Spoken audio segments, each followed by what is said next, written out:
All right, so I want to show you this pattern in silver. First of all, if you look at the underlying SLVs here, you can see the SLVs are bullish on the 15, the SLVs are bullish on the 30, and you need to look at the underlying ETF. SLVs are bullish on the 60s.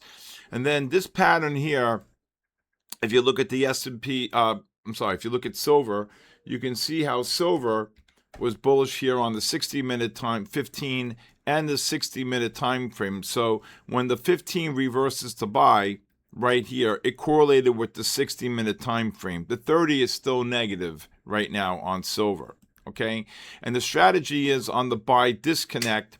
So you're in a positive trend on the SLVs on the 15, 30, and 60, but you're in a buy disconnect on the silver futures right here, right? So the 15 correlates with the 60. The strategy is you buy the first pullback right here on the 5 and look at it trade right back up over $1.30 on silver. New highs on silver here during the U.S. session.